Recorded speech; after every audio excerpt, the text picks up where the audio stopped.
आपण प्रार्थना करूयात. मी परमेश्वराकडे एक वरदान मागितले, त्याच्या प्राप्तीसाठी मी झटेन. ते हे की आयुष्यभर परमेश्वराच्या घरात माझी वस्ती असावी, म्हणजे मी परमेश्वराचे मनोहर रूप पाहत राहीन आणि त्याचे ध्यान करीन. पवित्र पवित्र पवित्र सेनाधीश परमेश्वरा, पुन्हा एक वार सप्तकभर तू आमचा संभाळ करून आज या शब्दात दिवशी तुझ्या पवित्र मंदिरामध्ये तुझी आराधना, उपासना, तुझी भक्ती करण्याची संधी तू आम्हा प्रत्येकाला प्राप्त करून गेलीस. याबद्दल आम्ही तुझ्या नावाला धन्यवाद देतो.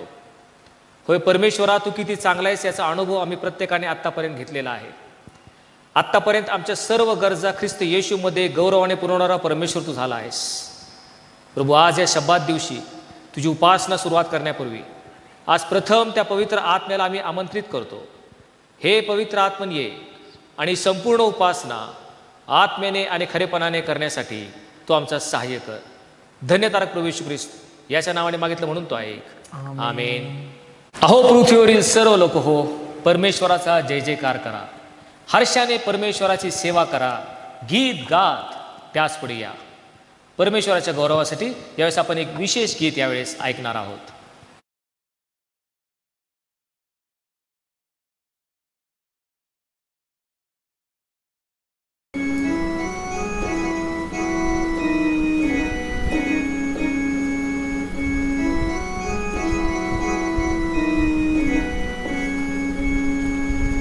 प्रभु मी कोणाचा,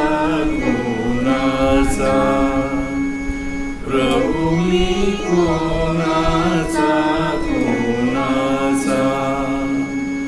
माझा नचैतराचा,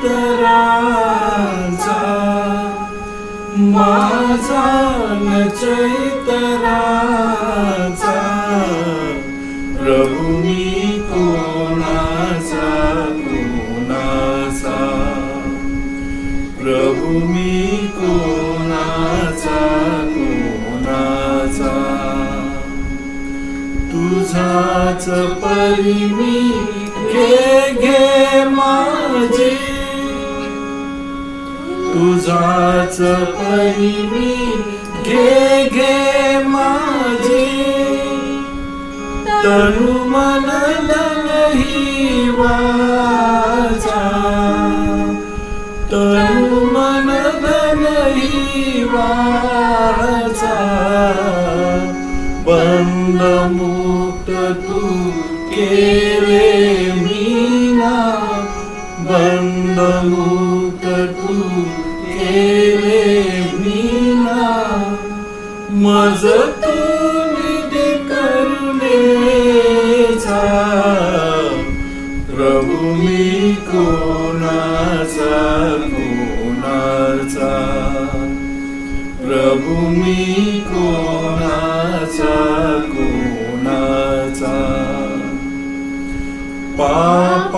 पापात्म्याची असह्य अधिकृती,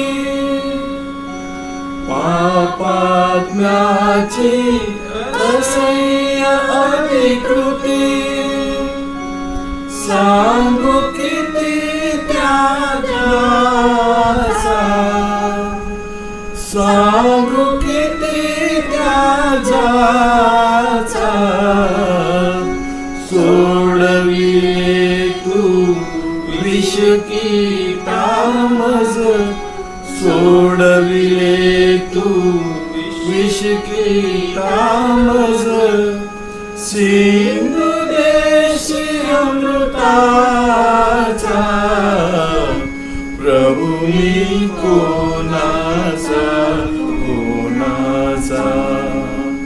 प्रभु मी कोणाचा. हस्तपाद ही पाच इंद्रिये, हस्तपाद ही पाच इंद्रिये. आत्मा प्राण ही यांचा, आत्मा प्राण ही यांचा. तवा दीन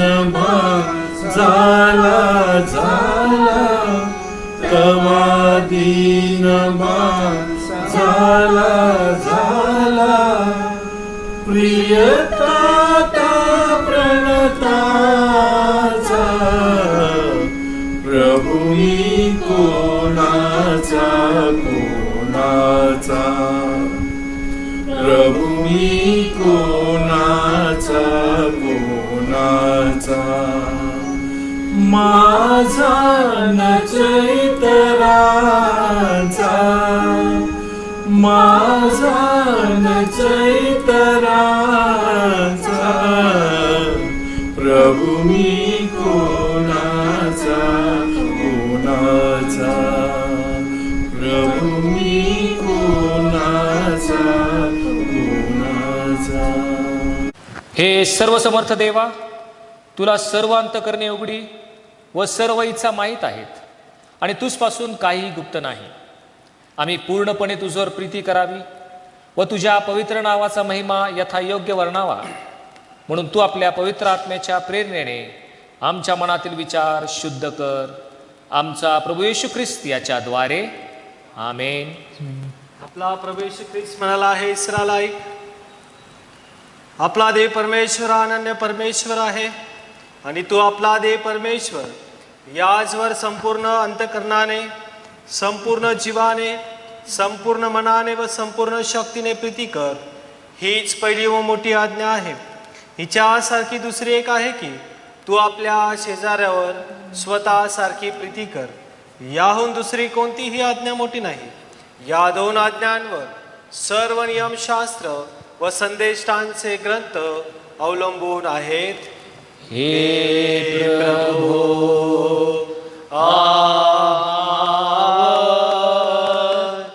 दया कर आणि ह्या तुझ्या सर्व आज्ञा आमच्या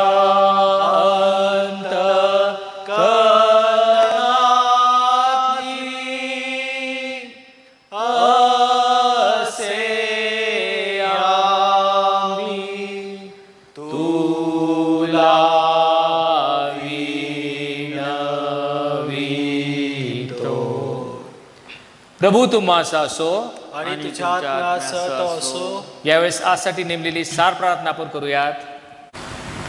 सार प्रार्थना. हे सर्व समर्थ देव बापा, तुझे दैवी स्वरूप कितीतरी अद्भुत आहे. हे तुझ्या आनंदी अनंत पुत्राच्या मानव जन्माद्वारे आणि श्रद्धावंतांना दिलेल्या पवित्र आत्म्याच्या द्वारे तू व्यक्त केले आहेस. तू त्रैक्य देव आहेस हा विश्वास आम्ही दृढ धरावा आणि तुझ्या सनातन गौरवाचे दर्शन आम्हाला घडावे असे तू कृपेने कर.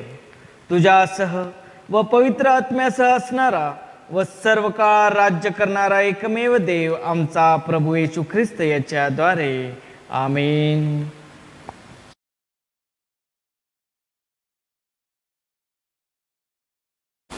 Praise Lord.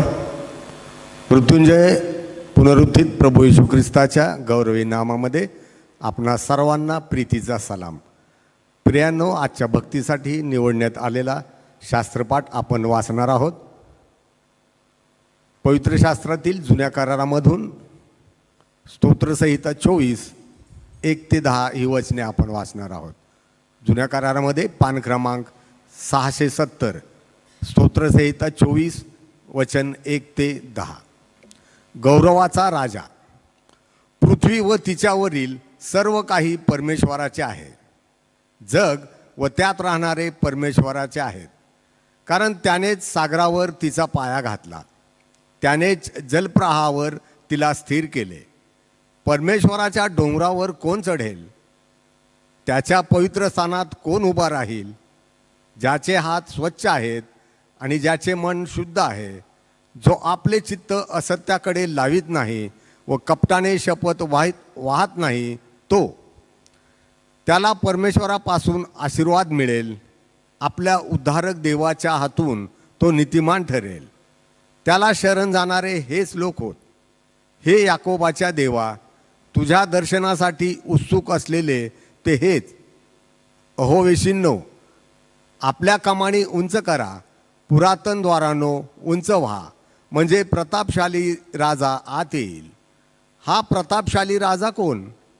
बलवान व पराक्रमी परमेश्वर, युद्धात पराक्रमी परमेश्वर तोच. अहोविषींनो, आपल्या कमानी उंच करा, पुरातन दारांनो उंच व्हा, म्हणजे प्रतापशाली राजा आत येईल. हा प्रतापशाली राजा कोण? सेनाधीश परमेश्वर, हाच प्रतापशाली राजा. वाचलेली सर्व वचने देवबाप आपल्या सर्वांसाठी ते आशीर्वादित करो. आमेन. प्रभू परमेश्वराला मान, महिमा, गौरव आता सदा आणि सर्वदा राहो. आमेन. जुना करार पहिले शमूएल याचा 5वा अध्याय 1 ते 8 वचन. पहिले शमूएल याचा 5वा अध्याय 1 ते 8 वचन. फलिष्टियांनी देवाचा कोष घेतला, तो एबिनायझर येथून अशदोद येथे नेला. फलिष्टियांनी देवाचा कोष दागोनाच्या मंदिरात उचलून नेऊन दागोनाजवळ ठेविला. अशदोदकर दुसऱ्या दिवशी पहाटेस उठून पाहतात, तो दागोन परमेश्वराच्या कोशापुढे जमिनीवर पालता पडला आहे, असे त्यांच्या दृष्टीस पडले. तेव्हा त्यांनी दागोनास उचलून त्याच्या जागी पुन्हा ठेविले. दुसऱ्या दिवशी पहाटेस ते उठून पाहता, तो दागोन परमेश्वराच्या कोशापुढे जमिनीवर पालथा पडला आहे. त्याचे शरीर व दोनही हातांचे तळवे तुटून उंबरट्यावर पडले आहेत आणि त्यांचे घड तेवढे कायम राहिले आहे, असे त्यांच्या दृष्टीस पडले. या कारणास्तव आजपर्यंत दागोनाचे पुजारी व इतर जे कोणी दागोनाच्या मंदिरात जातात ते अशदोद येथील दागोनाच्या उंबराट्यावर पाय ठेवित नाहीत. मग अशदोदकरांवर परमेश्वराचा जबर हात पडला, त्याने त्यांचा नाश केला. त्याने अशदोदकर व त्यांच्या आसपासच्या गावातील लोक या ग्रंथींचा व्याधी पिडिल्या. पाहून अशदोदकरांनी म्हटले, इस्रायलाच्या देवाचा कोश आमच्यावर मध्ये राहता कामा नये, कारण त्याचा हात आम्हावर आणि आमचा देव दागोन यावर जबर पडला आहे. मग त्यांनी फलिष्टियांच्या सर्व सरदारास बोलावणे पाठवून जमा केले आणि विचारिले, आम्ही इस्रायलाच्या देवाच्या कोशाचे काय करावे? ते म्हणाले, इस्रायलाच्या देवाचा कोश गत येथे मिरवीत पोचता करावा. तेव्हा त्यांनी इस्रायलाच्या देवाचा कोश गत येथे मिरवीत पोचविला. देवबाप वाचलेल्या वचनावर आशीर्वाद पाठव. त्याला मान, महिमा यथायोग्य प्राप्त हो. आमीन. आजच्या दिवसासाठी नेमण्यात आलेले पत्र नव्या करारातून पौलाचे करंथीकरास दुसरे पत्र याचा 6वा अध्याय आणि वचन 11 ते 18 वाचन करणार आहोत. पान क्रमांक 250. मनाचे औंदर्य दाखवावे म्हणून विनंती. अहो करंथीकरांनो, तुमच्याबरोबर बोलण्यास आमचे तोंड मोकळे झाले आहे, आमचे अंतःकरण विशाल झाले आहे. संकुचित अंतःकरणाविषयी म्हणाल तर तुमचीच अंतःकरणे संकुचित आहेत, आमची नाही. तेव्हा तुम्हाला आपली मुले समजून मी असे सांगतो की तुम्हीही आमची परतफेड करण्यासाठी आपली अंतःकरणे तशीच विशाल करा. तुम्ही विश्वास न ठेवणाऱ्यांबरोबर संबंध जोडून विजोड होऊ नका, कारण नीती व स्वैराचार यांची बागी कशी होणार? उजेड व अंधार यांचा मिलाप कसा होणार? ख्रिस्ताची बलियाराशी एक वाक्यता कशी होणार? विश्वास ठेवणारा व विश्वास न ठेवणारा हे वाटेकरी कसे होणार? देवाच्या मंदिराचा मूर्तीबरोबर मेळ कसा बसणार? आपण तर जिवंत देवाचे मंदिर आहोत. देवाने असे म्हटले आहे की मी त्यांच्यामध्ये त्रास सहन करून वास करून राहील, मी त्यांचा देव होईल व ते माझे लोक होतील. या ठिकाणी शास्त्रभाग समाप्त होतो. देवबाप वाचलेली सर्व वचनं आपणा सर्वांसाठी आशीर्वादित करो. आमेन. शुभवर्तमान आजच्या दिवसाकरता नेमण्यात आलेलं शुभवर्तमान मत्तैकृत शुभवर्तमान याचा 6वा अध्याय. मत्तैकृत शुभवर्तमान याचा 6वा अध्याय त्याच्या 22व्या वचनापासून शुभवर्तमानास प्रारंभ होतो. प्रकाश आणि अंधार डोळा शरीराचा दिवा आहे. यास्तव तुझा डोळा निर्दोष असला तर तुझे संपूर्ण शरीर प्रकाशमय होईल. पण तुझा डोळा सदोष असला तर तुझे संपूर्ण शरीर अंधकारमय होईल. यास्तव तुझ्यातील प्रकाश जर अंधार असला तर तो अंधार केवढा. कोणीही दोन धन्याची चाकरी करू शकत नाही, कारण तो एकाचा द्वेष करील व दुसऱ्यावर प्रीती करील, अथवा एकाशी निष्ठेने वागेल व दुसऱ्याला तुच्छ मानील. तुम्ही देवाची आणि धन्याची चाकरी करू शकत नाही. हे ख्रिस्ताचं शुभवर्तमान आहे.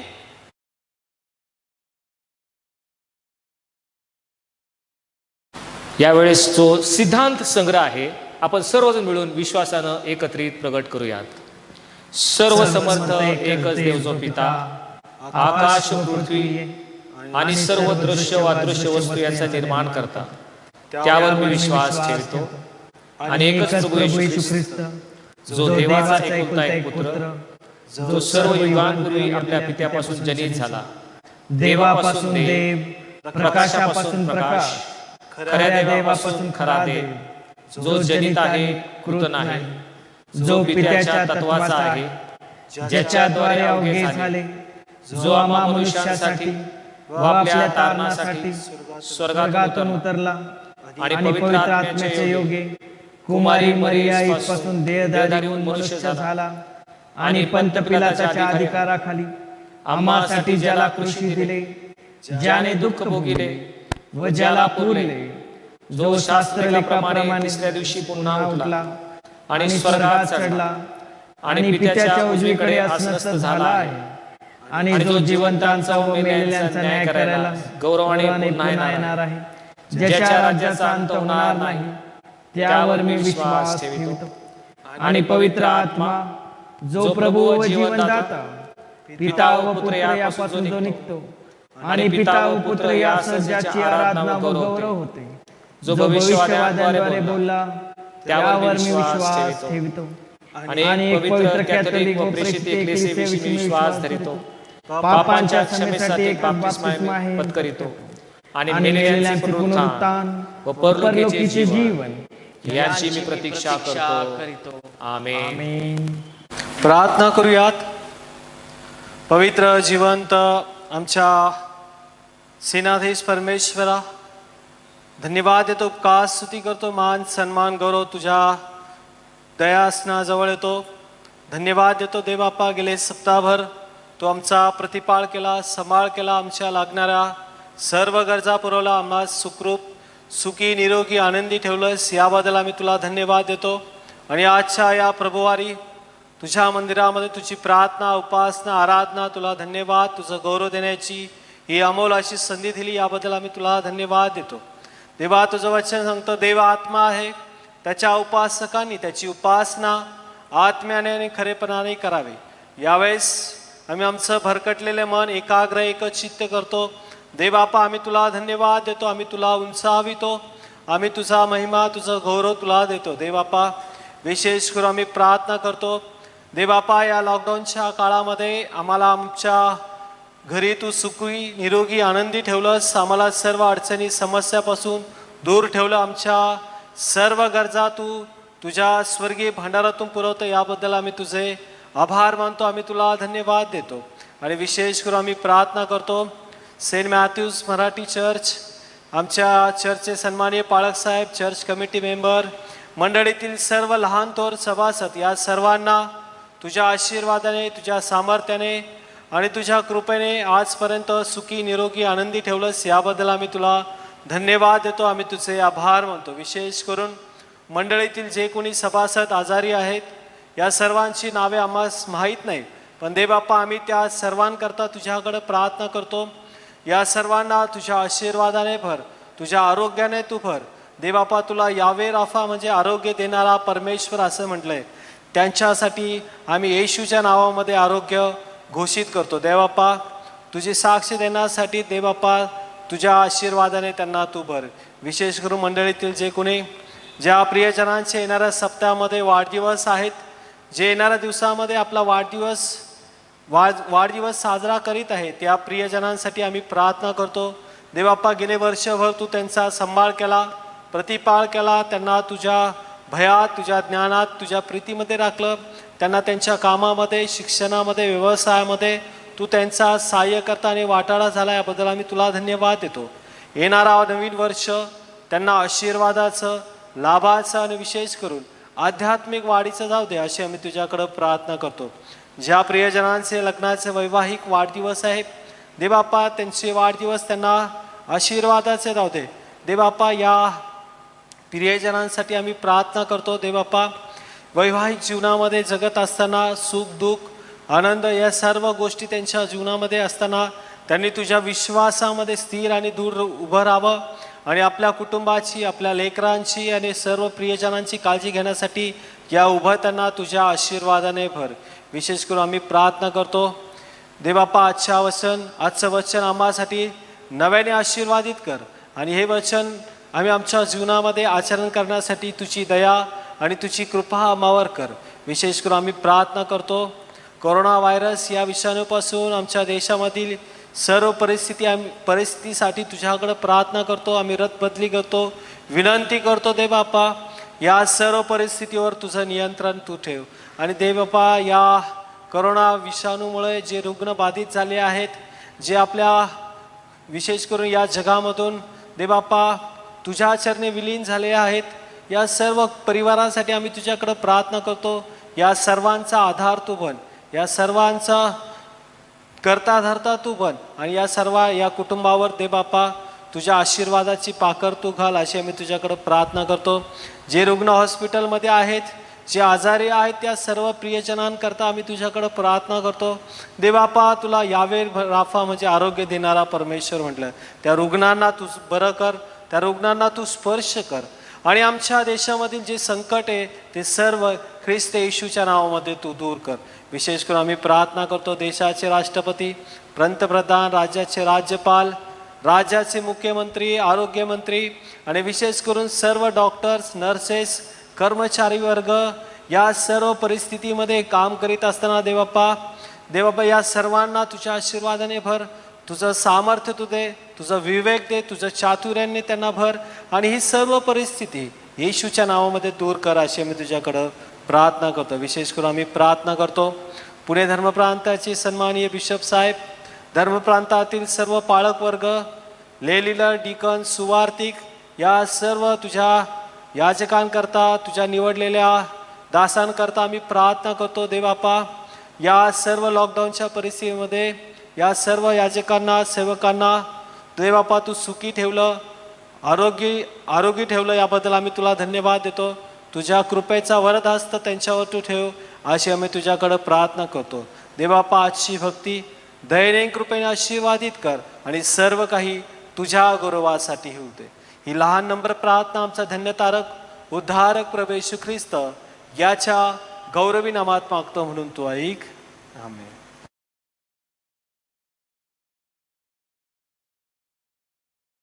प्रार्थना करूयात. देवाचं वचन म्हणजे दुधारी तलवार. प्रभू, तुझं वचन मला योग्य रीतीने हाताळता यावं आणि त्याच्याद्वारे केवळ तुझ्याच पवित्र नावाचं गौरव व्हावं असं तू कर. प्रभू, आमचे नेत्र तू उघड आणि तुझ्या शास्त्रातल्या अद्भुत गोष्टी तू आमच्या नजरेस पाड. आमचे अंतःकरण तू उघड आणि त्या गोष्टी आत्मसात करण्यास तू आमचा सहाय्य करता हो. धन्य तारक प्रभू येशू ख्रिस्त याच्या नावाने मागितलं, म्हणून तो ऐक. आमेन. 40 वर्ष रानातून भटकंती करीत 6 लाख इस्रायल लोकांना मोशेने कनान देशाच्या सीमेवर आणून सोडलं. त्यावेळेस देवाचा सेवक मोशे हा 120 वर्षाचा होऊन नंतर तो मृत्यू पावला. ह्या लोकांना कनान देशात नेण्याचं काम यहोशवा याने केलं. यहोशवाच्या नेतृत्वाखाली इस्रायल लोक यांनी यरिहोतून प्रवेश केला आणि हळूहळू सर्व शत्रूंवर प्रभुत्व गाजवीत त्यांचा पराभव करीत संपूर्ण कनान देश, वचनदत्त देश त्यांनी हस्तगत केला. 12 वंशाच्या लोकांनी संपूर्ण कनान देश हस्तगत केल्यानंतर मग देवाचा सेवक यहोशुआ हा 110 वर्षाचा होऊन तो देखील नंतर मरण पावला. नंतर इस्रायलामध्ये जी नवीन पिढी उदयास आली त्या पिढीला परमेश्वराचे आणि परमेश्वराने इस्रायलांवर केलेल्या कार्याची फारशी ओळख नव्हती. आणि ह्या नव्या पिढीतील जे लोक आहेत त्यांनी परमेश्वराविरुद्ध वाईट ते केलं. बाल आणि अष्टरोध ह्या दैवदेवतांची त्यांनी मूर्तीपूजा केली आणि म्हणून परमेश्वराचा क्रोध त्यांच्यावर आला आणि परमेश्वर त्यांना शासन करीत गेला. परमेश्वराने त्यांना लुटारूंच्या हाती दिलेला आहे असं आपण पाहतो. आणि परमेश्वराचा हात त्यांच्यावर येईल त्यावेळेस त्यांचं अनित असं होत असेल, ते संकटात जात असेल आणि मग वेळोवेळी परमेश्वर त्यांच्यामधून शास्त्र उभे करीत आणि ते त्यांना लुटारूंच्या हातून सोडत असत. परमेश्वर जे शास्त्र त्यांनी उभे केले ते आपल्या सर्वांच्या परिचयाचे असतील. त्यातला एक शास्त्र म्हणजे शमशोन, ज्यांनी पलिश्त्यांविरुद्ध युद्ध केलेलं आहे. नंतर गिदोन आपला परिचयाचा आहे. त्याचप्रमाणे स्त्री शास्त्र दबोरा, शमगार ज्याने परानेने 600 पलिश्ती याचा वध त्यांनी केला. आणि अशा प्रकारे परमेश्वर वेळोवेळी शास्त्रे उभे करत होता. परंतु शास्त्रेंच्या ह्या दिवसामध्ये परमेश्वराचं वचन अतिशय दुर्लभ होत गेलं आणि परमेश्वराचे दृष्टांत नेहमीच होत नसत. परमेश्वर आपलं वचन संदेष्टा करवी लोकांपर्यंत कळवत होता, परंतु त्या काळात कुणी संदेष्टा झाला नाही. परमेश्वराचे जे दृष्टांत लोकांना पडत असत तसे दृष्टांत त्यावेळेस पडत नव्हते. परमेश्वराने आपलं सान्निध्य, आपलं अस्तित्व, आपली समक्षता इस्रायल लोकांमधून काढून घेतली, कारण हे लोक पापाला वाहवत गेले होते. परमेश्वरापासून ते मार्गभ्रष्ट झाले होते. त्या काळामध्ये शिलो नावाच्या ठिकाणी परमेश्वराचं एक मंदिर होतं आणि ह्या मंदिरामध्ये एली नावाचा एक याजक मंदिराची देखभाल तो करत होता. ह्या एली याजकाला 2 पुत्र होते. त्यांचं नाव हफनी आणि फिनहास. हफनी आणि फिनहास हे देखील ह्या मंदिरामध्ये याजकाची सेवा करत असत. परंतु एलीचे हे दोन्ही पुत्र हफनी आणि फिनहास ह्यांनी परमेश्वराच्या विरुद्ध पातक केलं, कारण त्यांना परमेश्वराची ओळख म्हणून नव्हती. लोक मंदिरामध्ये परमेश्वरासाठी होमबली अर्पण करण्यासाठी आणत असत. ते होमबलीचं अर्पण हफनी आणि फिनास हे स्वतः करता घेत असत.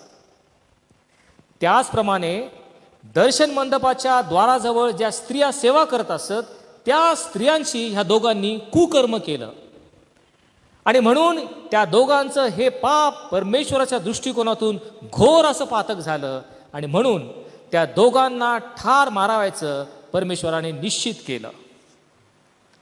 आणि मग इथून पुढचं कथानक शमूएलाचं पहिलं पुस्तक याचा 4था आणि 5वा अध्याय याकडे आपण आहोत. थोडक्यात त्यावेळच्या झालेल्या घडामोडी ह्या पाहण्याचा प्रयत्न करूयात आणि त्याद्वारे परमेश्वर आपल्याला काय शिकवत आहे हे आपण थोडक्यात पाहण्याचा यावेळेस प्रयत्न करणार आहोत. इस्रायल लोकांनी त्यावेळेस पलिश्ती लोकांशी युद्ध पुकारलं. इस्रायल लोक एबेनेझर ह्या नावाच्या ठिकाणी त्यांनी तळ ठोकला, त्यांनी आपले तंबू ठोकले आणि त्याचप्रमाणे पलिश्ती लोकांनी अफेक ह्या नावाच्या ठिकाणी त्यांनी आपला तळ ठोकलेला आपल्याला दिसतो. आणि मग पलिश्त्यांनी ह्या यहुदी लोकांच्या बरोबर युद्ध करण्यासाठी एक व्यवस्थित अशी व्यूहरचना केली.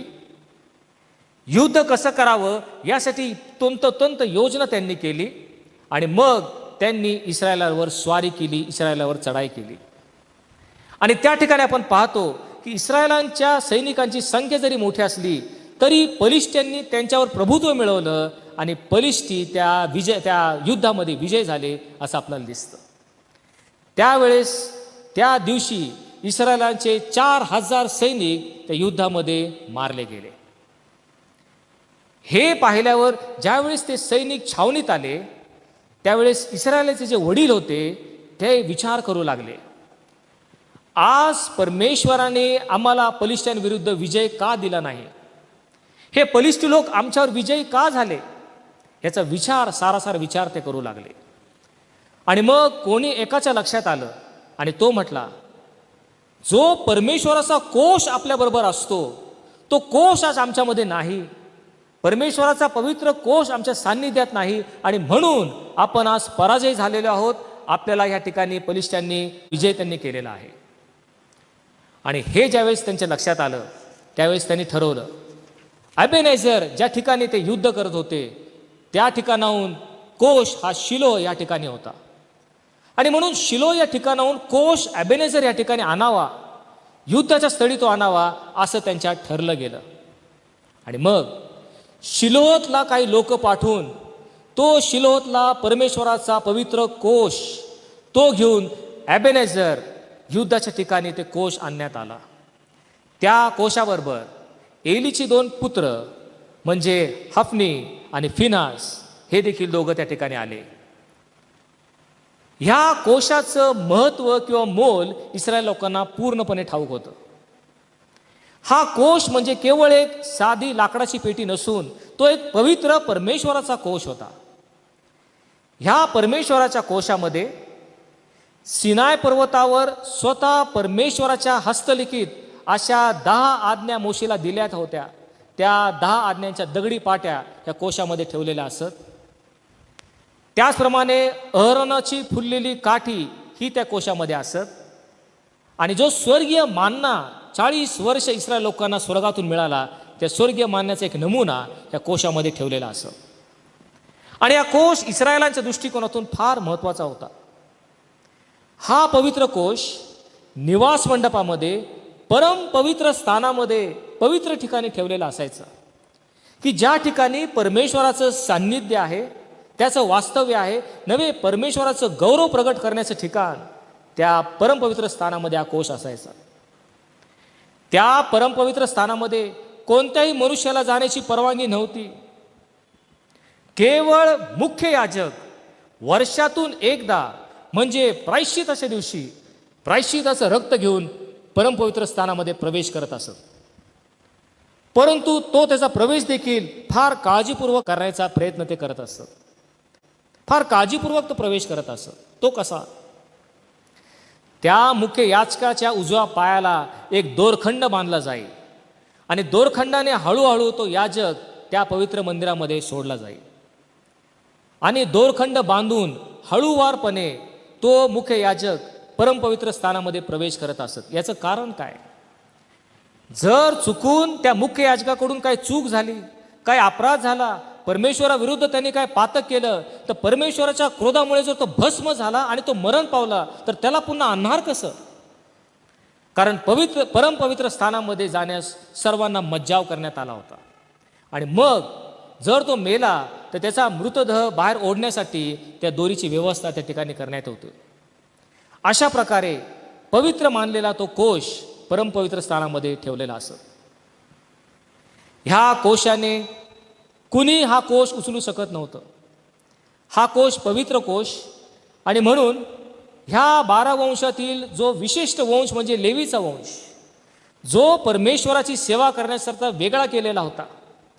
मंदिरामध्ये परमेश्वराची सेवा करण्यासाठी वेगळे केलेले लेवी लोक, केवळ लेवी लोक हा पवित्र कोश उचलू शकत होते. केवळ त्यांनाच तो अधिकार प्राप्त झालेला होता.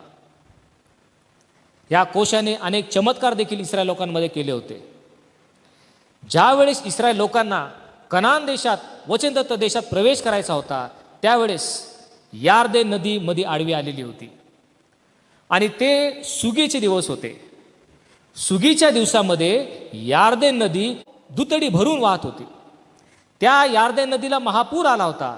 त्यावेळेस यहोशुआ परमेश्वराकडे गेला आणि तो म्हटला, आता आम्ही या यरीहोमध्ये कसा प्रवेश करणार?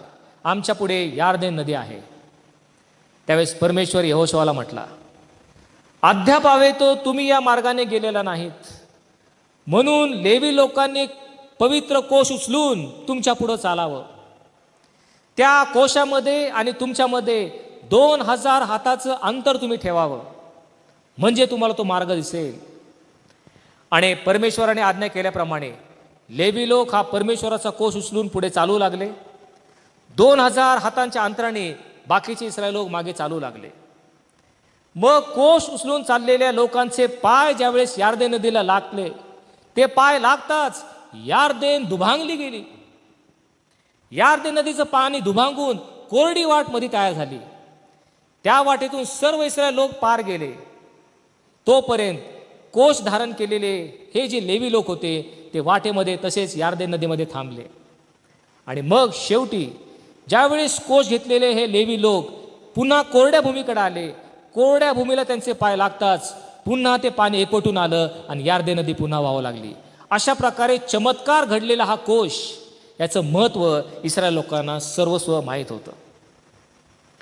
The ark of covenant was the symbol of the presence of God, the power of God and the protection of God.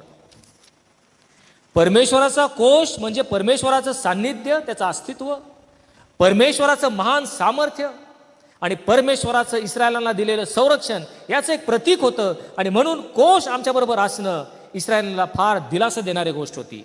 आमच्याबरोबर कोष असेल तर आम्ही युद्ध जिंकणार, हा त्यांचा महान विश्वास होता.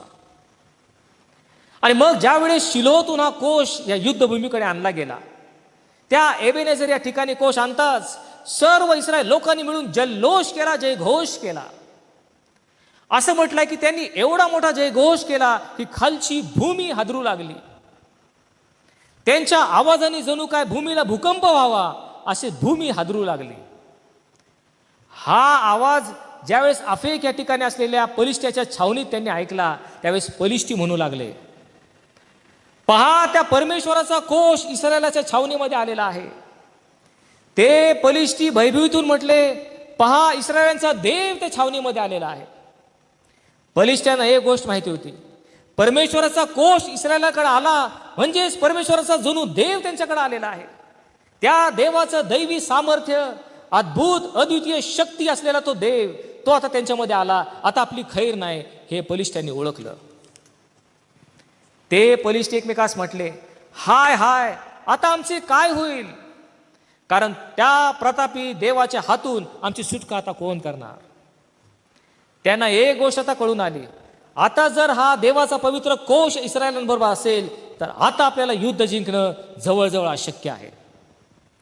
कारण महान दैवी सामर्थ्य असलेला कोष, ज्याच्यामध्ये त्या देवाचं अस्तित्व आहे, तो प्रतापी देव आता इस्रायलांबरोबर आलेला आहे अशी समज पलिष्ठी लोकांची झाली. ह्या प्रतापी देवाने कोणकोणते प्रताप केले होते याची महती या पलिष्ठी लोकांनी ऐकली होती.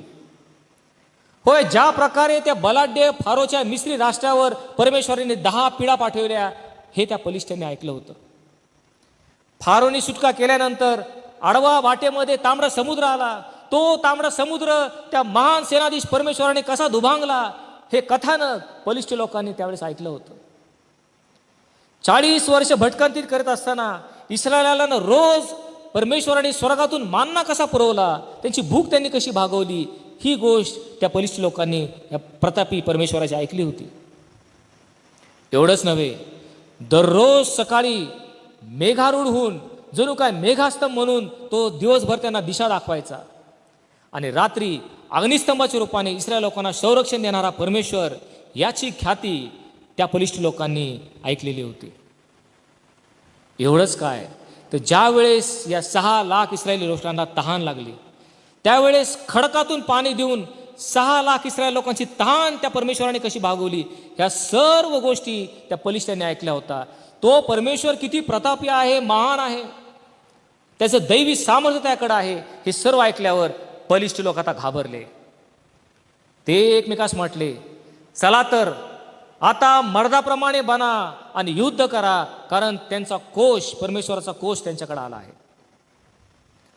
मग या पलिष्ट्यांनी सर्व धैर्य एकवटून ते युद्धास लढायला तयार गेले. त्यावेळेस इस्रायलाच्या छावणीमध्ये परमेश्वराचा कोष होता. मग पलिष्ठी लोक ह्या इस्रायल लोकांबरोबर लढू लागले. परंतु आश्चर्याची गोष्ट म्हणजे त्यावेळेस पुन्हा एकदा पलिष्ट्यांनी इस्रायलांना पराभूत केलं आणि ह्या वेळेस पलिष्ट्यांनी 30,000 इस्रायली सैनिक मारले गेले.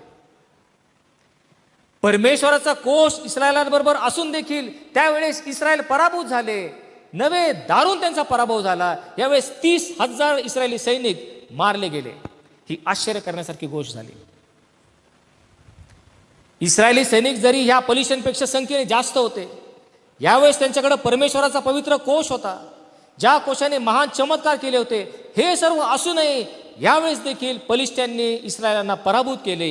ही आश्चर्याची घटना इस्रायलमध्ये घडली.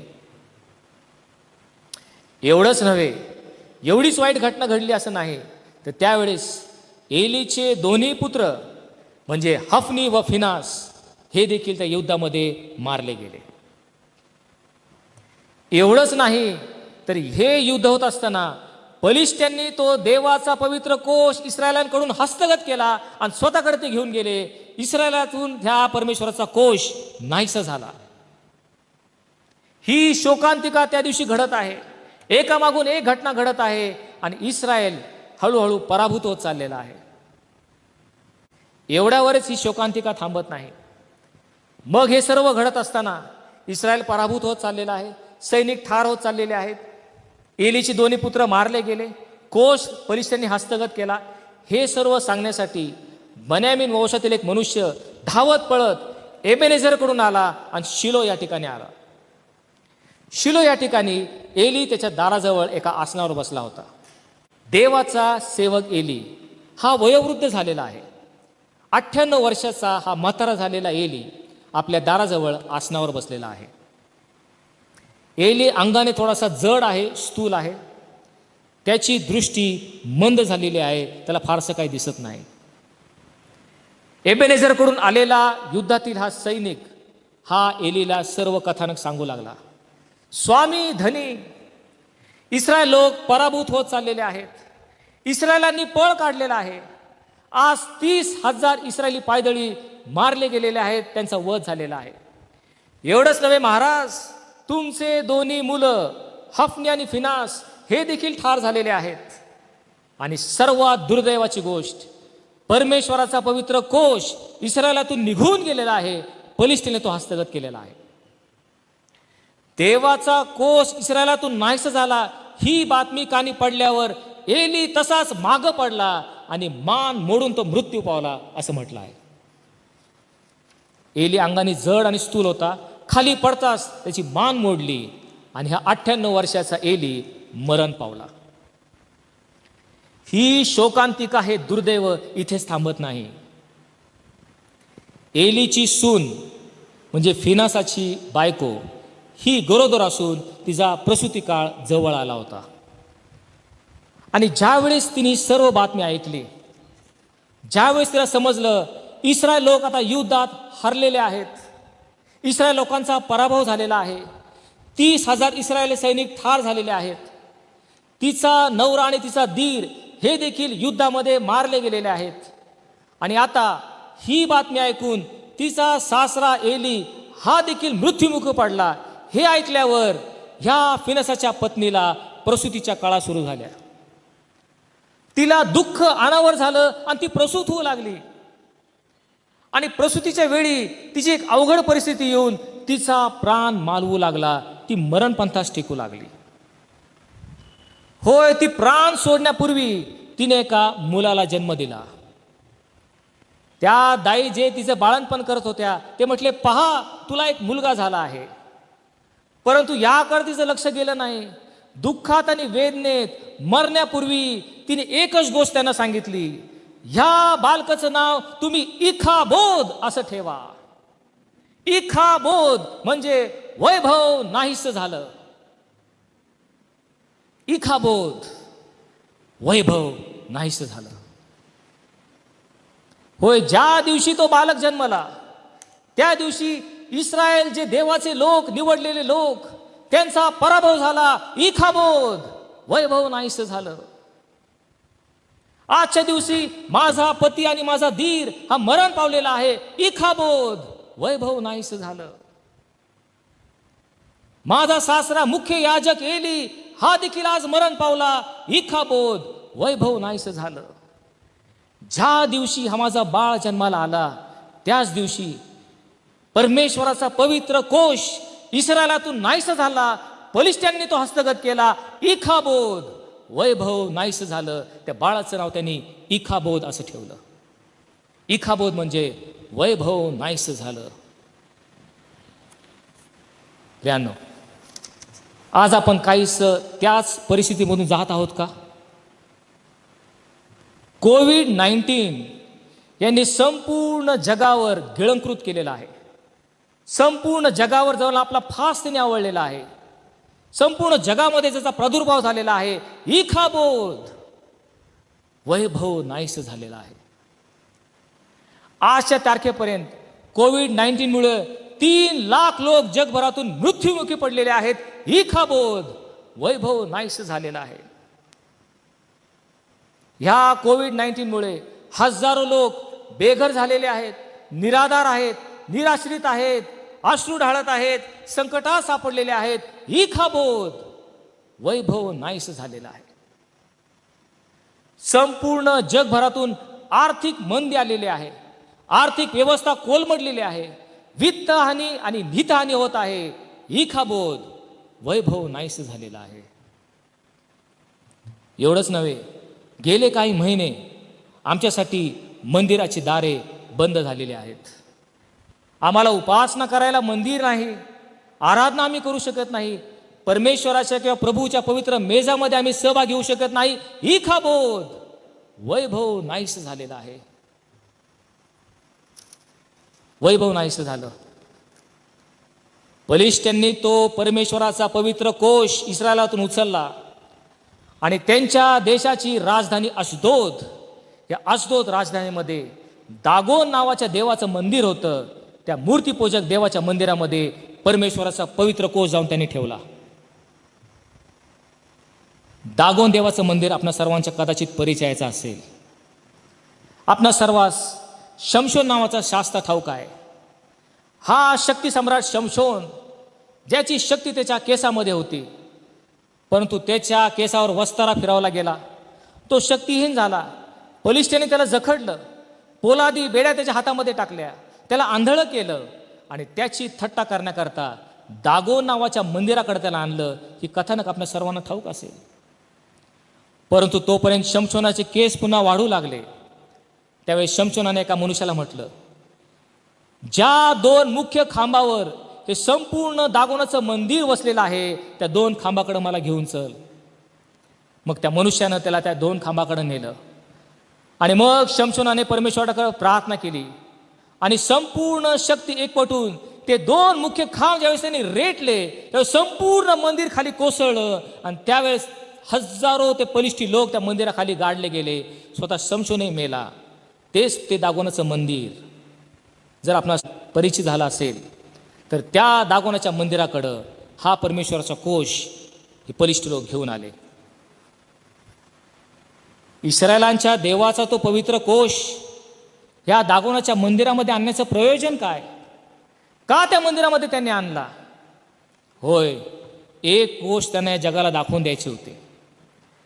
हा जो इस्रायलाचा परमेश्वर आहे, जो सर्वसमर्थ देव असे ते म्हणतात, त्यांच्यासाठी चमत्कार करणारा देव, त्यांचं संगोपन आणि संरक्षण करणारा देव, त्यांच्यासाठी अदृश्यरित्या कार्य करणारा देव, सर्वशक्तिमान देव, हा ह्या देवाचा जो कोश आहे तो आज दागोनाच्या मंदिरामध्ये शरणागती घेत आहे. हे त्यांना दाखवून द्यायचं होतं.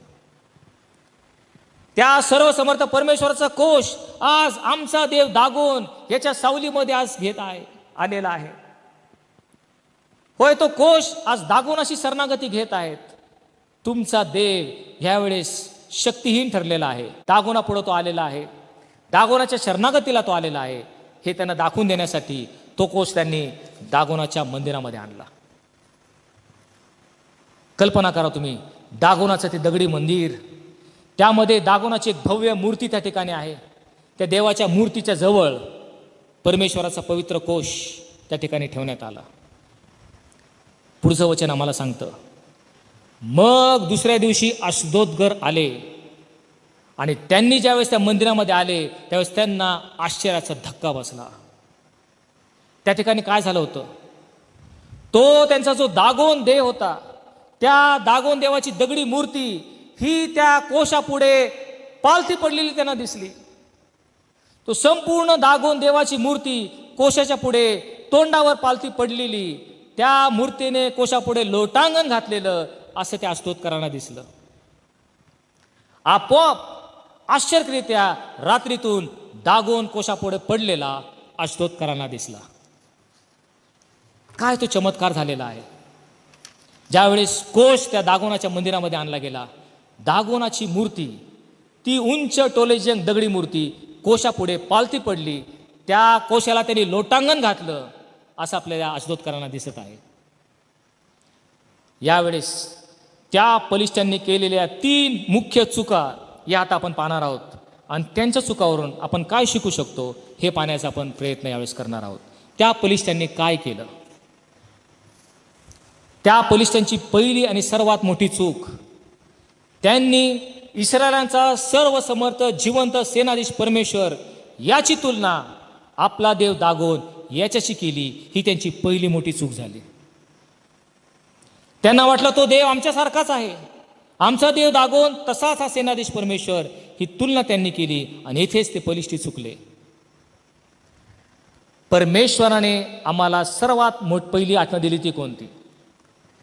सिनाय पर्वतावर परमेश्वराने मोशेला ज्या 10 आज्ञा दिल्या त्यातली पहिली आणि सर्वात महत्वाची आज्ञा, मी परमेश्वर तुझा देव आहे, मग समोर तुला अन्य देव नसोत.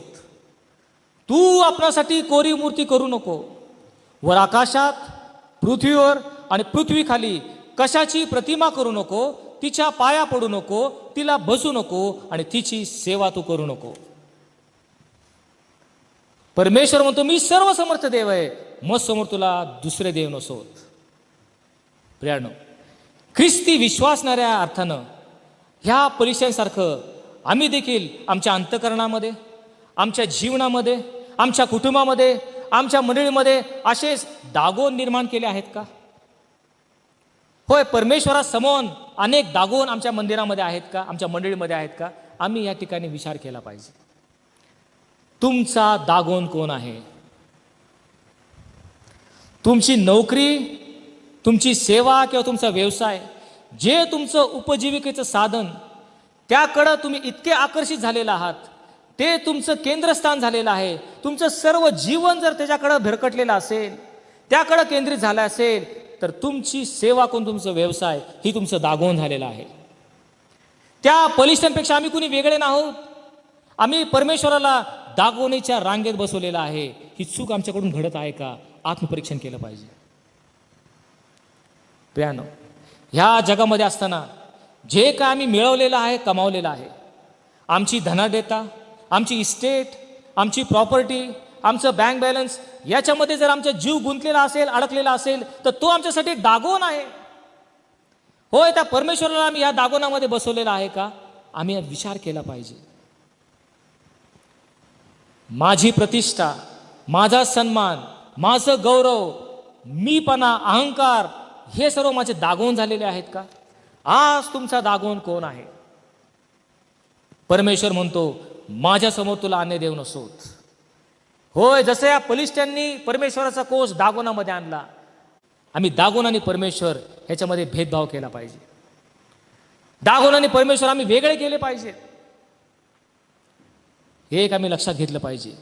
दागोन आणि परमेश्वर हे कधी एकत्र राहत नाही, ते राहू शकत नाहीत. ह्या दोन्ही गोष्टी भिन्न आहेत. या बाबतीत संत पौल आम्हाला कडक इशारा देत आहे. करंथीकरास दुसरं पत्र याचा 6वा अध्याय आणि 14व्या वचनात तो काय म्हणतो? संत पौल आम्हाला स्पष्टपणे सांगतो, नीती व स्वैराचार यांची भागी कशी होणार? उजेड व अंधकार यांचा मिलाप कसा होणार? ख्रिस्ताची सैतानाशी एक वाच्यता कशी होणार? विश्वासू आणि अविश्वासू हे वाटेकरी कसे होणार? देवाच्या मंदिराचा मूर्तीशी मेळ कसा बसणार? तुम्ही तर जिवंत देवाचे मंदिर आहात. तो मला या ठिकाणी कडक इशारा देत आहे. तो म्हणतो प्रकाश आणि अंधकार, जीवन आणि मरण, सत्कृत्य आणि दुष्कृत्य, स्वर्ग आणि नरक, आशीर्वाद आणि शाप हे एकत्र येऊ शकत नाही. ह्याचा मिलाप आम्ही कसा करू शकतो? बलिष्ठांनी तीच चूक केली. परमेश्वराला दागोनाच्या रांगेत त्याने आणलं. याकोब देखील आपल्या पत्रामध्ये 4थ्या अध्यायाच्या 4थ्या वचनात तो म्हणतो, जगाशी मैत्री हे देवाबरोबर वैर आहे हे तुम्हाला ठाऊक नाही काय? जो कोणी जगाचा मित्र होऊ पाहतो तो देवाचा वैरी ठरला आहे. रविवारी देव आणि इतर दिवशी जग असं आम्ही करू शकत नाही. ही दोन्ही एकत्र येऊ शकत नाही. एक तर आम्ही जगाकडे जाताना देवाला पाठ करू शकतो, किंवा जर आम्हाला देवाकडे जायचे असेल तर आम्हाला जगाला पाठ करावी लागणार. योहान देखील आपल्या पहिल्या पत्रामध्ये 2 अध्यायाच्या 15 वचनात तो म्हणतो, जो कोणी जगावर प्रीती करतो त्याच्या ठाई पित्याची प्रीती नाही. जर आज तुम्ही जगातल्या गोष्टीवर प्रीती करून त्याकडे आकर्षित होत असाल तर तुम्हाला समजो किंवा न समजो, तुम्हाला कळो किंवा न कळो, पित्याची प्रीती तुमच्यामध्ये नाही. कारण हे वचन तसं म्हणतं. जर तुम्ही जगावर प्रीती करता, पित्याची प्रीती तुमच्यामध्ये नाही. येशूने देखील आम्हाला एक इशारा दिलेला आहे. मत्तय वर्तमानाचा 6वा अध्याय आणि 24व्या वचनामध्ये येशू ख्रिस्त म्हणतो, कोणीही 2 धन्याची चाकरी करू शकत नाही. तो एकाचा द्वेष करेल आणि दुसऱ्यावर प्रीती करेल, किंवा एकाशी निष्ठेने वागेल आणि दुसऱ्याला तुच्छ मानेल. तुम्हाला देवाची आणि धनाची चाकरी करता येत नाही. याकोब देखील आम्हाला याविषयी सांगत आहे. याकोब म्हणतो, एकाच तोंडातून तुमच्या स्तुती आणि शाप निघतात हे कसं काय? होय, ज्या तोंडावाटे तुम्ही देवाची स्तुती करता त्याच तोंडावाटे देवाच्या प्रतिमेप्रमाणे निर्माण केलेल्या मनुष्याची तुम्ही निंदाही करता, त्याला शापही देता. हे कसं काय शक्य आहे? ह्या दोन्ही गोष्टी एकत्र येऊ शकत नाही. पलिष्ठ्यांनी हीच मोठी चूक केली. परमेश्वराने दागोन यांना एकत्रित त्यांनी केलं. यावेळेस पलिष्ठ्यांचा एक गोड गैरसमज झाला. पलिष्ठ्यांना वाटलं की परमेश्वराचा देव आता आमच्या बाजूने आलेला आहे. का त्यांना असं वाटावं? याचं कारण काय? युद्ध सुरू होण्यापूर्वी पलिष्ठ्यांना पूर्णपणे ठाऊक होतं की आपल्याला विजय मिळणं जवळजवळ अशक्य आहे, कारण परमेश्वराचा कोश इस्रायलमध्ये आहे. ते म्हटले होते, ह्या प्रतापी देवाविरुद्ध कोण लढणार? आमची सुटका कोण करणार? कारण जर कोश इस्रायलबरोबर असेल तर आम्हाला युद्ध जिंकणं अशक्य आहे, याची खात्री पलिष्ठ्यांना झाली होती. परंतु इस्रायलाबरोबर कोश असूनही, परमेश्वराचं सानिध्य त्यांच्यामध्ये असूनही ज्यावेळेस त्यांनी युद्ध जिंकलं, त्यांना असं वाटलं आमच्या पराक्रमाने, आमच्या कर्तृत्वाने, आमच्या धडाडीने आम्ही युद्ध जिंकलं आणि म्हणून परमेश्वर आमच्या बाजूने आहे असं त्यांनी गृहीत धरलं. ही पलिष्ठ्यांची चूक झालेली आहे. अनेक वेळा आमच्या हातून देखील असंच घडतं का? होय, आम्ही सेवा करतो, परमेश्वराची सेवा करतो, परंतु ती आमच्या पद्धतीने, आम्हाला वाटेल, आमच्या मनाला येईल तशा आम्ही करत असतो. परंतु परमेश्वर म्हणतो, माझ्या कल्पना त्या तुमच्या कल्पना नाहीत आणि माझे मार्ग ते तुमचे मार्ग नाहीत. जसं पृथ्वीच्यावर आकाश फार उंच आहे, तसे माझे मार्ग तुमच्या मार्गाहून, माझ्या कल्पना तुमच्या कल्पनाहून उंच आहेत. देवाचं काम देखील देवाच्या पद्धतीने केलं पाहिजे, पण आम्ही करतो ते आमच्या कर्तृत्वाने, आमच्या बुद्धिचातुर्याने, आमच्या आवेशाने, आणि आम्हाला वाटतं परमेश्वर आमच्या बरोबरच आहे, जसं या पलिष्ठ्यांना वाटलं. परंतु ते चूक ठरू शकतं. पलिष्ठ्यांकडे पहा, त्यांना वाटलं परमेश्वर आमच्याच बाजूने आहे, म्हणून कोश घेऊन दागोनच्या मंदिरामध्ये त्याने ठेवला. प्रियांनो, आम्ही चूक करू नये, कारण परमेश्वर आमच्या बाजूने आहे असं आम्ही गृहीत धरू नये. परमेश्वर आमच्या बाजूने कधीच नसतो. आम्ही परमेश्वराच्या बाजूने झालं पाहिजे. God cannot be on your side. You have to make sure that you are on God side. होय, तुम्ही परमेश्वराच्या बाजूने आलं पाहिजे. कारण का? वचन आम्हाला सांगतं, परमेश्वर ज्याला अनुकूल आहे त्याला प्रतिकूल कोण असणार आहे. आणि म्हणून ही फार मोठी चूक पलिष्ठ्यांनी केली. त्यांनी परमेश्वराची तुलना दागोनाशी केली. पलिष्ठ्यांनी केलेली दुसरी चूक, आणि ती म्हणजे ज्यावेळेस त्यांनी येऊन पाहिलं आमचा देव दागोन कोशापुढं पालथा पडलेला आहे, त्यांनी त्या कोशाला लोटांगण घातलेलं आहे, त्यावेळेस पलिष्ठ्यांनी काय केलं? त्या पलिष्ठ्यांनी ती दागोनाची दगडी मूर्ती उचलली आणि पुन्हा उचलून त्या जागेवर ठेवली. पलिष्ठ्यांनी केलेली दुसरी चूक. परमेश्वराने त्यांना एक चूक दाखवून दिली होती, जे काय करत आहात तुम्ही चूक करत आहात. माझा पवित्र कोश तुम्ही दागोनाजवळ ठेवला, हे चुकीचं आहे, हे अयोग्य आहे, अनुचित आहे. आणि म्हणून ती दागोनीची मूर्ती परमेश्वरांनी पाडली होती. परंतु आपली चूक लक्षात न येता बलिष्ठांनी काय केलं, ती मूर्ती पुन्हा उचलून पुन्हा आपल्या जागेवर ठेवली. ही त्यांनी केलेली दुसरी चूक. परमेश्वराने दाखवून दिलं होतं हे अयोग्य आहे, हे तुम्ही करू नका, अनुचित आहे, पण पुन्हा त्यांनी तेच केलं. मूर्ती उचलली आणि ती जागेवर ठेवली. प्रियांनो, आम्ही देखील या बलिष्ठांसारखी पुन्हा पुन्हा तीच चूक करत आहोत का? आपल्या गत आयुष्याचं सिंहावलोकन करून पहा. आमच्या गत आयुष्यामध्ये अनेक पाप, चूक आणि अपराध आम्ही केलेले आहेत.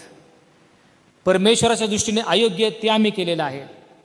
दुर्व्यसन, दुर्वर्तन, अनैतिक गोष्टी, अनेक अशुद्ध अमंगळ विचार, हे सर्व आमच्याकडून घडलेलं आहे. त्याची क्षमा आम्ही सर्व मागतो. परंतु पुन्हा जर आम्ही तीच चूक करू लागलो, पुन्हा त्याच प्रकारचं आयुष्य, तीच पाप, तेच अपराध जर आम्ही पुन्हा करू लागलो, तर आम्ही या बलिष्ठांपेक्षा वेगळे कुणी नाही. पुन्हा पुन्हा आम्ही त्याच पाप करत आहोत का, आत्मपरीक्षण केलं पाहिजे.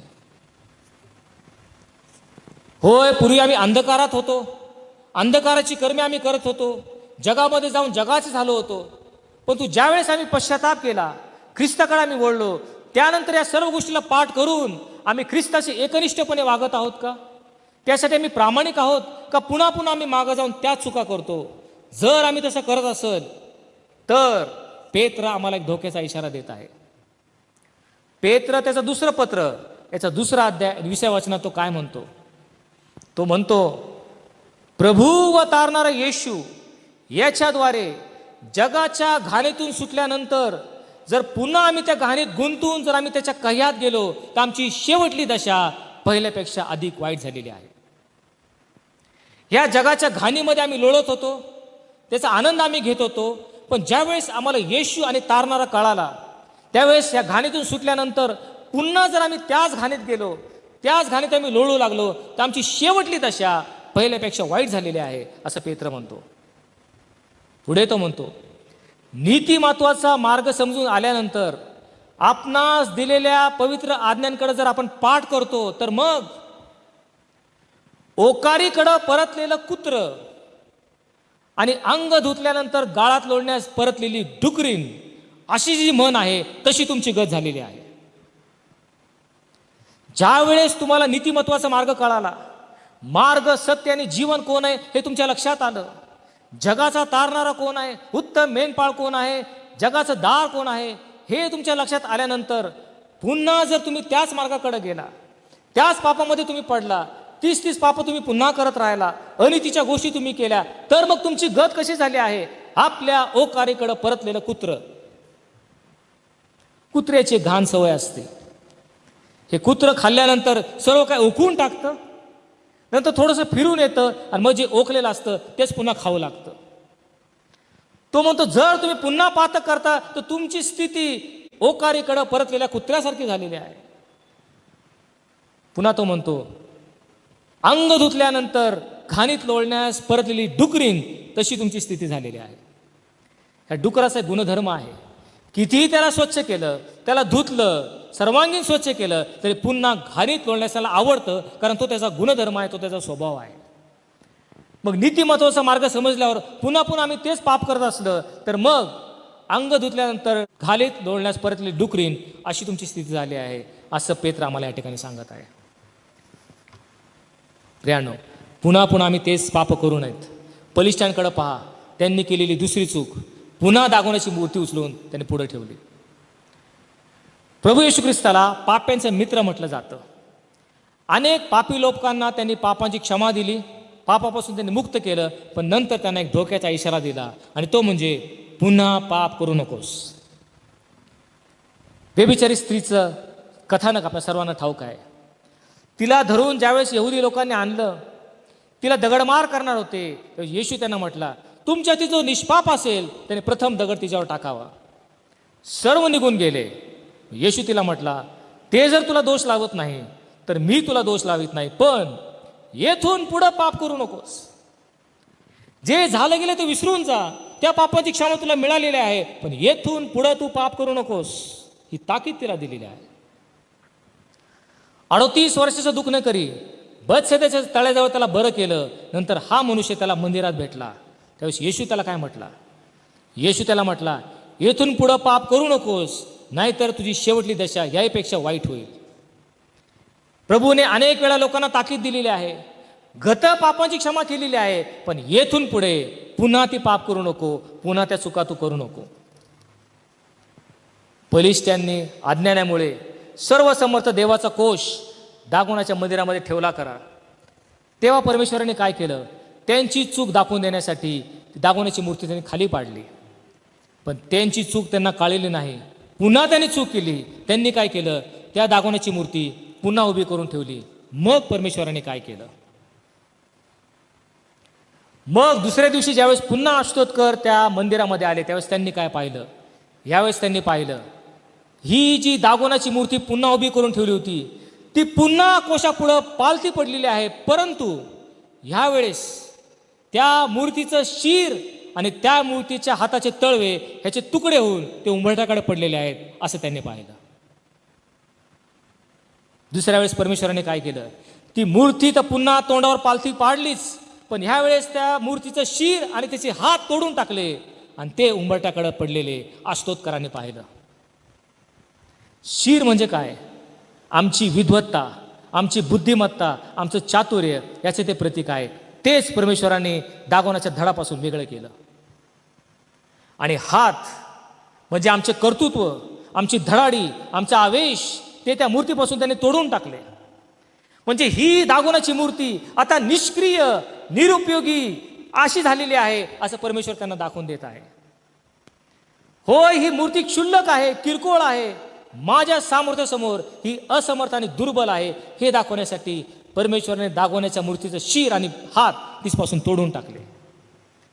यावेळेस मात्र अष्टोत्कर पुन्हा ती मूर्ती जागेवर ठेवू शकत नव्हते, कारण त्या मूर्तीचं शिर आणि हात त्यापासून वेगळे केले गेले होते. Dagon was made important by the Lord Almighty. ते या दागोनाची मूर्ती असमर्थ, त्या ठिकाणी असमर्थ आणि दुर्बल अशी शक्तिहीन अशी केलेली आहे. त्या दागोनाची मूर्ती परमेश्वराने शक्तिहीन, दुर्बल आणि असमर्थ अशी करून टाकली. मग अष्टोत्करांवर परमेश्वराचा जबर हात आला. त्या परमेश्वराने त्यांचा नाश केला आणि सर्व अष्टोत्करांना परमेश्वराने ग्रंथीच्या आजाराने पिडिले. मग असं म्हटलेलं आहे, या सर्व अष्टोत्करांना परमेश्वराने ग्रंथीच्या आजाराने पिडिले. God brought devastation on them and afflicted them with tumors. अष्टोद येथील राहणारे सर्व रहिवासी यांना परमेश्वराने गळव्यांनी भरून टाकलं. सर्व अंगभर त्यांना गळवे येऊ लागले. प्रियानो, परमेश्वराचा जबर हात ज्यावेळेस येतो त्यावेळेस कोरोना व्हायरस सारख्या असह्य रोगाने संपूर्ण जग पीडित आहे याचे तुम्ही आणि मी साक्षी आहोत. होय, शासन करण्याची एक पद्धत आहे परमेश्वराची. आज संपूर्ण जगातून कोरोना व्हायरसने सर्वजण बाधित आहेत. याचं कारण काय असेल? आम्ही देखील परमेश्वराला दागोनाच्या रांगेत आणलेलं आहे का? त्याचं महात्म्य, त्याचं गौरवशाली रूप हे विसरून आम्ही जगाचे झालेलो आहोत का? आत्मपरीक्षण केलं पाहिजे. अष्टोत्करांना मोठी शिक्षा परमेश्वराने दिली. शेवटी या अष्टोत्कराने किंवा पलिष्ठांनी केलेली तिसरी आणि शेवटची चूक, जेव्हा त्यांना समजलं की आता परमेश्वराचा जबर हात त्यांच्यावर आलेला आहे, सर्वजण गळव्यांनी भरलेले आहेत, त्यावेळेस त्यांनी काय केलं? मग त्यांनी ठरवलं, हा कोश आपण पुन्हा इस्रायलांना देऊन टाकू. त्यांना एक निवड करायची होती. दागोन की परमेश्वराचा कोश यांच्यामध्ये त्याला निवड करायची होती. आणि त्यांनी परमेश्वराच्या कोशाला आपल्यापासून दूर लोटलं आणि दागोनाचं मंदिर तसंच अस्तित्वात ठेवलं.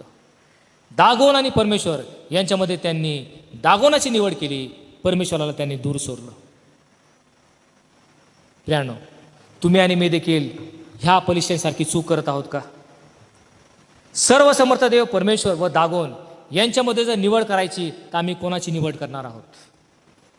तुमचा दागोन कोण आहे? तो दागोन तुम्हाला परमेश्वरापेक्षा प्रिय आहे का? आज जर तुम्हाला निवड करायची असेल तर तुम्ही कोणाची निवड करणार? अनुवाद याचा 30वा अध्याय आणि 19वा वचन. परमेश्वर म्हणतो, आकाश आणि पृथ्वी यांना साक्षीला ठेवून मी तुला सांगतो, जीवन आणि मरण, आशीर्वाद आणि शाप ही मी तुझ्या पुढे ठेवली आहेत. पण मी तुला सांगतो, तू आपणासाठी जीवन निवडून घे, म्हणजे तू व तुझी संतती जिवंत राहील. पुन्हा एक वार आम्हाला आज निवड करायची आहे.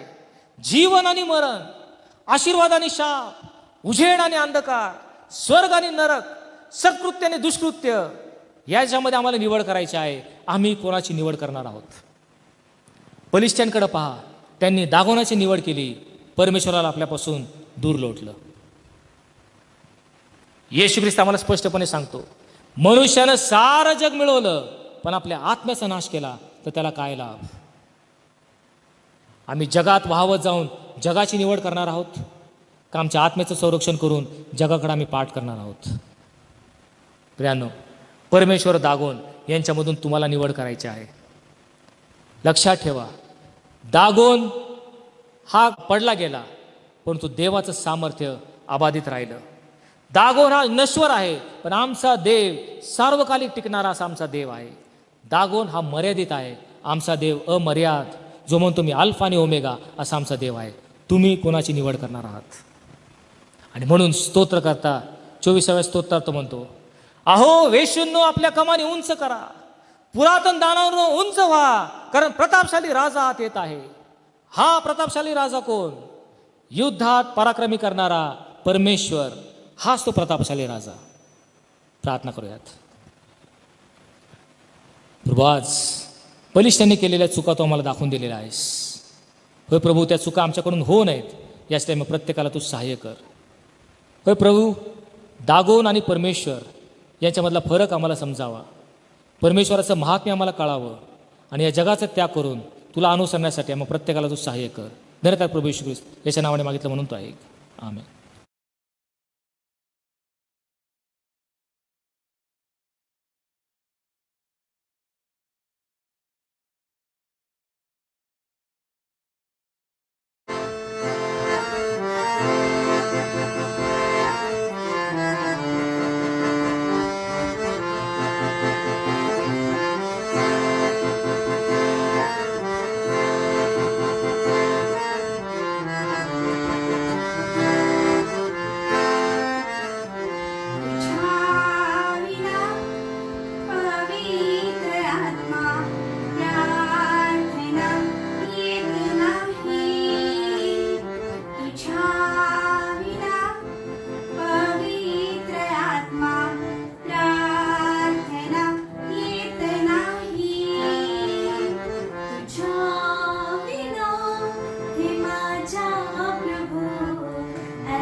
माझ्या हृदयी तू ये,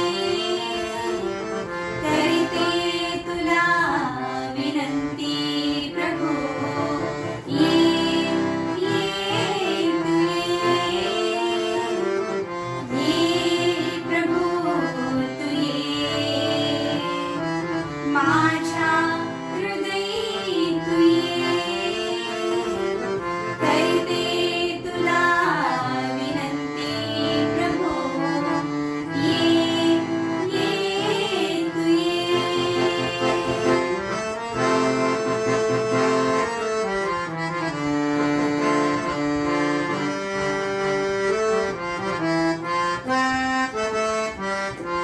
तुझी मला पवित्र आत्मा येशूकडे नेतो, तुझी मला पवित्र आत्मा येशूकडे नेतो.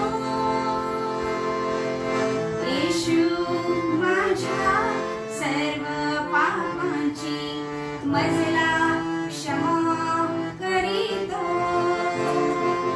येशू माझ्या सर्व पापांची मजला क्षमा करीतो. ये प्रभू तू ये, माझ्या हृदयी तू ये, करते तुला विनंती प्रभू, ये तू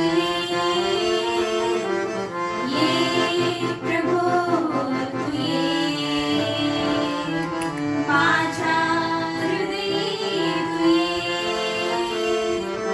करते तुला विनंती प्रभू, ये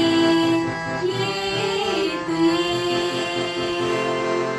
तुझ्या विना पवित्र आत्मा प्रार्थना येत नाही, तुझ्या विना हे माझ्या प्रभू आराधना होत नाही, तुझ्या विना माझ्या प्रभू आराधना होत नाही. ये प्रभू तू ये, माझ्या हृदयी तू ये, करते तुला विनंती प्रभू, ये तू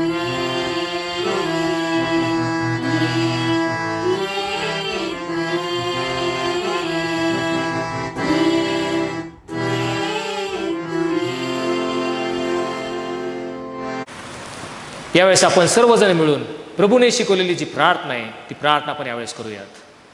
हे आमच्या स्वर्गातील बापा, तुझे नाव पवित्र मानले जाओ, तुझे राज्य येऊ, जसे स्वर्गात तसेच पृथ्वीवर येईल. तुझ्या इच्छेप्रमाणे आमची रोजची भाकर मास दे, आणि जसे आम्ही आपल्या अपराधाची क्षमा करतो तसेच तू आमच्या अपराधाची क्षमा कर, आणि आम्हास परीक्षेत नकोस तर आम्हास वाईटापासून सोड, कारण की राज्य, सामर्थ्य आणि गौरव ही सर्व काळ तुझीच आहे. आमेन. ज्या शांतीच्या देवाने सर्व काळच्या कराराच्या रक्ताने मेंढरांचा महान मेंढपाळ आमचा प्रभू येशू याला मेलेल्यातून परत आणले, तो आपल्या दृष्टीने जे आवडते ते येशू ख्रिस्ताच्या द्वारे आपणामध्ये करो, आणि त्याला योग्य वाटेल ते प्रत्येक चांगलं काम करण्यास आम्हा सिद्ध करो. त्या येशूला युगानुयुग गौरव असोत. आणि सर्वसमर्थ देव, देव जो पिता, देव जो पुत्र आणि देव जो पवित्र आत्मा याचा आशीर्वाद तुम्हावर असो, आणि इथून पुढे सदा सर्व काळ तुम्हा सह राहो. आमेन. बापावरी टेकताना लेकराला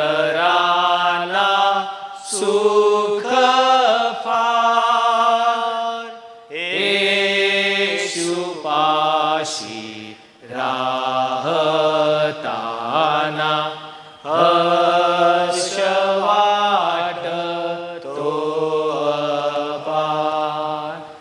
देव बोले प्रेमे फार, टाकी माझ्या वरी भार, टाकी माझ्या वरी भार. आमेन.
सुस्वागतम सुस्वागतम. सेंट मॅथ्यूज मराठी चर्च युवक संघ सादर करीत आहे the Lord of second chance या विषयावर आधारित एक स्किट. फिर एक बार चली आओ. पात्र परिचय: अरबाज खान साहिल पवार, मलाइका खान श्रुती महाजन, अर्जुन कपूर, प्रतीक कालसेकर, पिंटो अंकल प्रितीश विपत, जुली आंटी सियोना नवगिरे आणि सलमान खानच्या अफलातून भूमिकेत अभिजित जाधव. विशेष सूचना: या पात्रांचा वास्तविक कुणाशीही संबंध नाही, असल्यास तो योगायोग समजावा.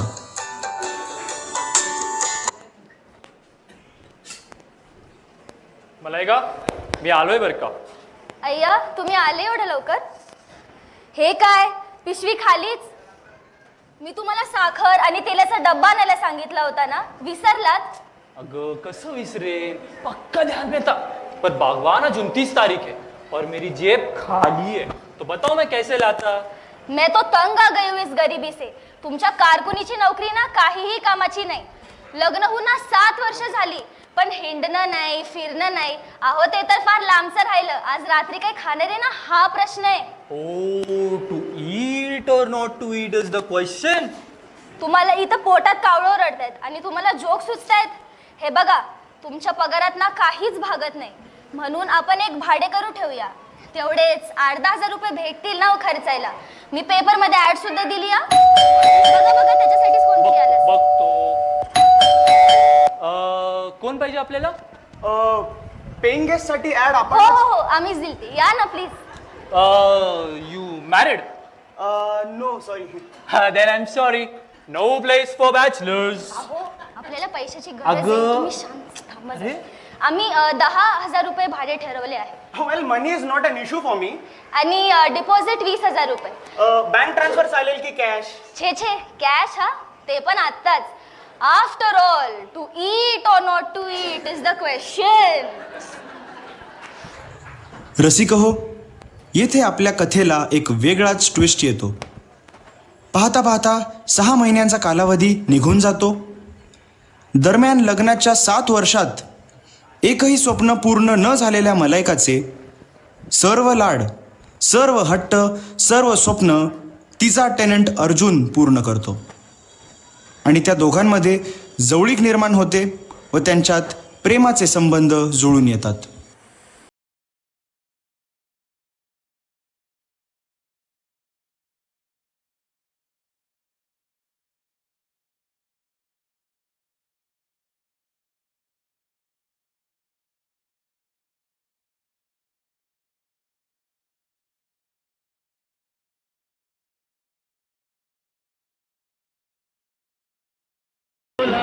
वाव, इतकं महागाचं गिफ्ट.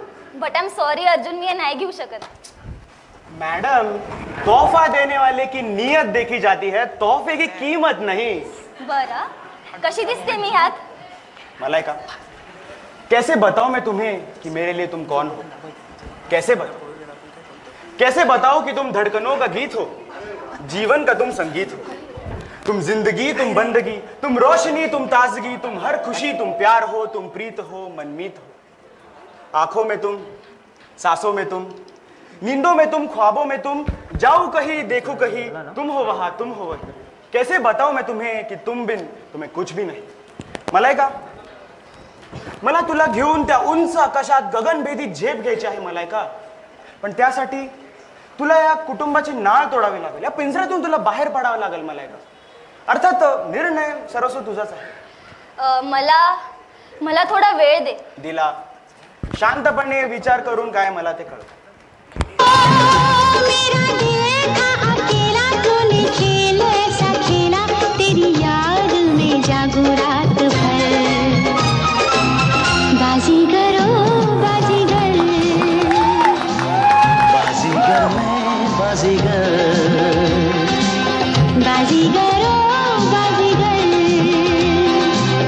बाजीगर मैं बाजीगर.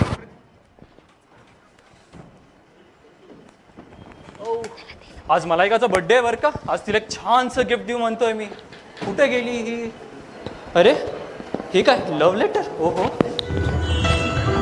अरबाज, आपल्या लग्नानंतर गेली 7 वर्षात तुम्हाला कोणतेच सुख दिले नाहीस. आपल्या संसाराचा मला कंटाळा आला आहे. जीव गुदमरतो रे माझा इथे. मी तुझ्या आयुष्यातून ना कायमशी निघून चालली आहे. अर्जुन हा माझा स्वप्नातला राजकुमार आहे, जो पुढील आयुष्यात मला खूप खूप सुखी व आनंदी ठेवेल. आणि हां, मला शोधण्याचा प्रयत्न करू नकोस मलाइका.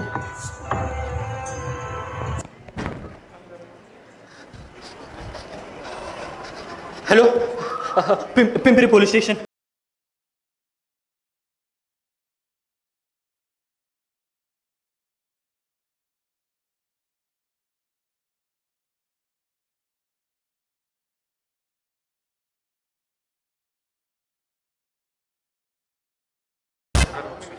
स्वागत नहीं करोगे हमारा? नहीं. ठीक है, खैर हम खुद कर लेंगे. हम इस इलाके के इंस्पेक्टर बुलबुल पांडे उफ्र रॉबिन हुड पांडे. क्यों दुबे जी, सही कहा ना? सबसे पहले तो मैंने प्यार किया, फिर अंदाज अपना अपना से मैंने उससे पूछा हम आपके हैं कौन. तो चोरी चोरी चुपके चुपके उसने कहा मुझसे शादी करोगे. फिर हम दिल दे चुके सनम, और खामोशी का युवराज जागा हो गया और पूरे भारत में ट्यूबलाइट लगाकर कहा गॉड तुसी ग्रेट. काय चाललंय तुमचं हे? अहो इन्स्पेक्टर साहेब, इथं माझी बायको आमच्या टेनंट बरोबर पळून गेली. क्या बीवी टेनेंट के साथ भाग गई? कमाल करते हो यार. धन्नो टांगे के साथ भाग गई ये तो सुना था, लेकिन बीवी टेनेंट के साथ भाग गई ये तो मैं पहली बार सुन रहा हूँ. कोई फोटो वगैरह है आपके पास उसकी? जी, एक फोटो है मेरे पास. लाइए जरा, हम भी तो देखें. ये लीजिए.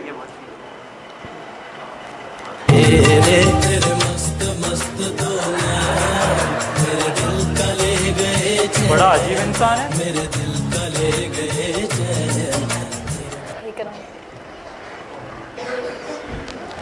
अरे अरबाज बाळा, काय झालं?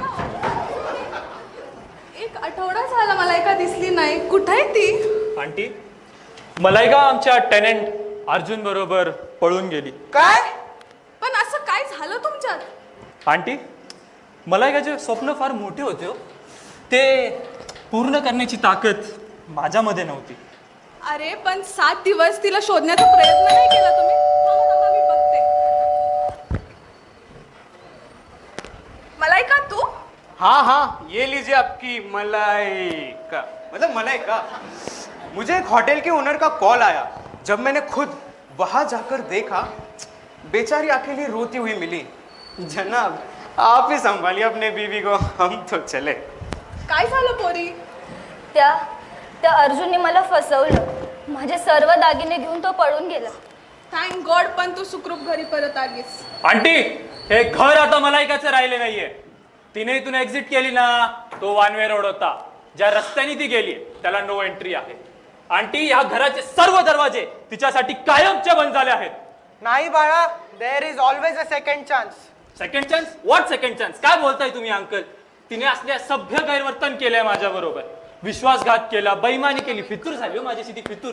आणि हे सर्व विसरून मी तिला सेकंड चान्स देऊ? अशक्य आहे ते माझ्यासाठी. It is impossible for me. It is possible my boy, it is possible. मी जे काही आता सांगतो ते शांत मनाने ऐक, मग नंतर तूच ठरव ते शक्य आहे की अशक्य. बायबलमध्ये होशे नावाचा देवाचा एक संदेष्टा होता. देवाने त्याला आज्ञा दिली की तू जाऊन गोमर नावाच्या एका वेश्येबरोबर लग्न कर. देवाने आज्ञा दिल्याप्रमाणे त्याने अनेक पुरुषांबरोबर अनैतिक संबंध असणारी वेश्या गोमर हिच्याशी लग्नही केले. एवढेच नव्हे, त्यांना 3 मुले देखील झाली. परंतु काही वर्षांनी या गोमरने होशेचा विश्वासघात केला. पुन्हा ती वेश्य व्यवसाय करू लागली. तेव्हा देवाने होशेला म्हटले, तू जा, तुझ्या बायकोला पुन्हा घरी आण, तिच्यावर पुन्हा पहिल्यासारखी प्रीती कर. होशे गोमरच्या शोधात गावात निघाला. तेव्हा गावाच्या चौकात त्याला दिसले की गोमरची गुलाम म्हणून तिथे विक्री चालू होती. होशेने स्वतःच्या बायकोला किंमत देऊन विकत घेतले व तिला पुन्हा घरी आणले. पुन्हा तिच्यावर पहिल्यासारखी प्रीती केली. He gave her a second chance. Yes, my son. Give her a second chance because God has given you a second chance. गोमरप्रमाणे आपण प्रत्येक जण ख्रिस्ताची वधू आहोत, पण आपण बेईमानी करून त्याच्याशी फितूर झालो आहोत. तरीही एका पतीप्रमाणे तो आपल्यावर प्रीती करतो, आपले सर्व पाप क्षमा करून आपला स्वीकार करतो. Because our God is the God of second chance. Now I know. Yes, it is possible to give a second chance. आपल्या सर्वांची पापांची क्षमा करून त्या देवबापाने आपल्या सर्वांना एक सेकंड चान्स दिला. तर आज मीही तिला एक सेकंड चान्स देऊ शकतो. हो मलायका, इकडे घ्या. मला माफ कर अर्जुन. मलायका, तू आहे तशी, तू आहे त्या अवस्थेत, तू आहे त्या परिस्थितीत, आज मी तुझा पुन्हा स्वीकार करतो. Malaika, I really want to give you that second chance.